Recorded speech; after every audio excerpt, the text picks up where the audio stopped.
So it's another Saturday night, and my friends and I are sitting around a kitchen table playing Cranium.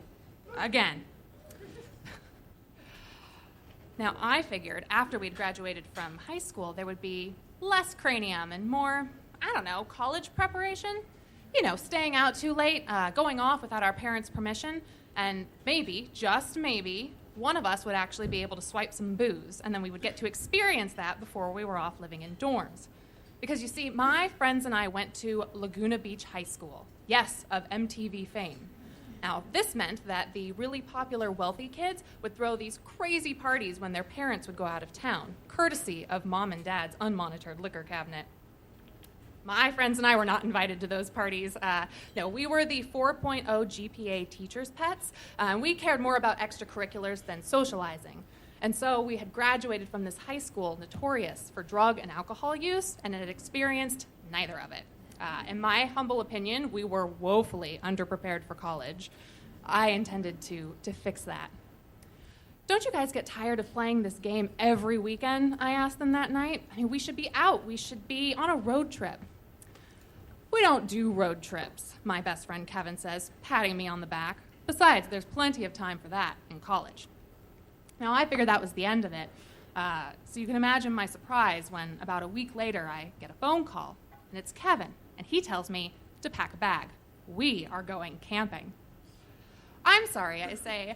Who's going camping? We are, he says. You, me, Ethan, and Ashley. We don't camp, I reminded him. Not yet we don't, he says. So I tell him we should just head out. We should drive upstate. We should go to Yosemite, something exciting. But no, Kevin has decided on San Onofre State Park, a campsite about 45 minutes away from us on a cliff overlooking the Pacific Ocean. Now this sounds nice, but this is actually less exciting because, we live at the beach and we see the ocean every day. But apparently it was the only place that would take a reservation a day in advance. So the next day, we all pile into Ethan's car and drive the 45 exciting minutes down the freeway. Now, for those of you who are unfamiliar with San Onofre, let me just say, it's known for one thing. It's nuclear power plant. And this power plant, well, it looks kind of like a pair of giant breasts sitting along the coastline. And when we get to the campsite, we have an up-close and personal view of the breasts. Did you know we were going to be this close to the power plant? I asked Kevin. Yeah, it's kind of an ugly view, says Ashley. It's fine, Kevin says. Besides, we're not here for the view, we're here for the camping. Remember? Right, so I look around and I realize we're like the only people out here, other than this older looking couple down a couple of spots. We are basically alone out here on this cliff. But Kevin and Ethan get to pitching the tent, and seeing as neither of them have really pitched a tent before and the wind is really kind of kicking up, Ashley and I figure we'll unload the car in the meantime. I find our cooler in the trunk, and just out of curiosity, I open it. Inside, I find hot dogs, hot dog buns, and nothing else. And oh my God, I think for a second, I'm going to starve out here because Kevin must have forgot I don't eat beef. But, no, it's okay, it's fine. I can make do for a day or two. At least remembered sleeping bags and blankets. So I pull out the sleeping bags and I pull out the blankets, and I cannot believe my eyes when underneath it all, what do I see but cranium?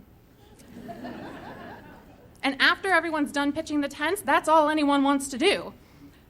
I can't believe this stupid game has followed me all the way out here. I mean, we might as well have just stayed at home. We're doing the same thing we do every other night, except out here on this cliff, it is getting windy, it is getting cold, and yeah, it is getting dark. Guys, don't you think we should start a fire? We are gonna freeze out here. It's fine, the guys tell me. It's totally fine. Besides, we're in the middle of a game.